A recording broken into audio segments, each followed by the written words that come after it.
a miscarriage. I, Two, I, I two. two miscarriages. Yep. How? Tell us how you've been able to handle that experience, because I didn't realize until around 15 years ago when Mhm. I started looking around and talking to some of the women that had kind of become part of my life in business and social circles. And I started hearing over and over and over again, particularly in our black community, that there were miscarriages that were just happening. And how And were you able to walk through that particular situation?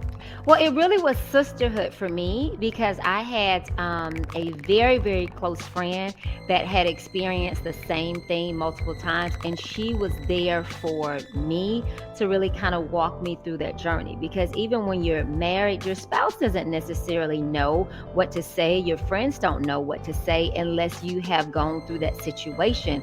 And so, just having somebody there that says, "Hey, I went through this process," and she had had three and she went on to have three kids. So she was on the other side of it and she was able to coach me.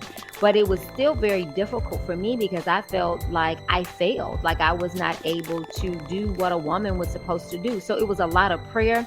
And I had to totally shift my mindset, right? And I had to start in dating myself with scripture, with positive affirmations that talked about how I was fruitful and that I was going to, multiply, and how that, when you have a seed in the ground, that you're going to receive a harvest, and to call those things that be not as though they were. So I took my own self through really shifting and changing my mind and really saying so much that this was gonna happen and that this was owed to me and that this was my birthright, and changing what I was eating and being more taking better care of myself and making sure I was sleeping and not having stress. And so I had to put the work and the effort in. This is just my story. Everybody's story is different. And so I had to get my mind to a place to be able to believe that this could happen. So accept what happened. And I had to shift and say, everything happens for me, not to me. So if this happened, it is for me and I will get the glory at some point. I don't know what it is now, but I will get the glory. And so nearly, 10 years later, because my youngest son now is 9, nearly 10 years later, I am meeting women and talking with women that this has happened to. And because I've experienced it, I am able to relate to them. I never ever would have been able to relate to them if I would not have gone through this. So all of my pain and my heartache, it is being used for a purpose now. You don't know it when you're in it.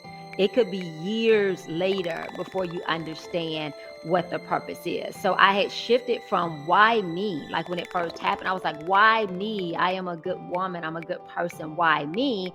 And I shifted to what lesson do I need to learn or what next? And so you just have to change the way that you're thinking about the situations, because if you stay in a why me, then you're going to be a victim regardless. Even if it's something terrible happened to you that should not have happened to you, you have to be able to say, I have to do my inner healing work. It's not okay what happened, but I have to do my inner healing work and what's next. So when you change the conversation from why me to how can I heal from this and what's next, you become victorious in the situation, because you can't be a victim and victorious at the same time. You have to choose one path. Wow, you have to choose one path. You have to choose one path. You can't straddle the fence on being victim mode and then take your power back and take control of your life. Is the path easy to see when you're dealing with something that's so heartbreaking? For me, it wasn't. I didn't see it till years later. I didn't see it till years later. So oftentimes when we're in the situation, we don't understand why. And that's where you have to have faith. And that's when you have to trust and say that everything is working for me, not against me, and that all things will work together for my good. So it's like you being able to see it inside yourself, or see it within your spirit and feel it within your spirit before you ever see it physically.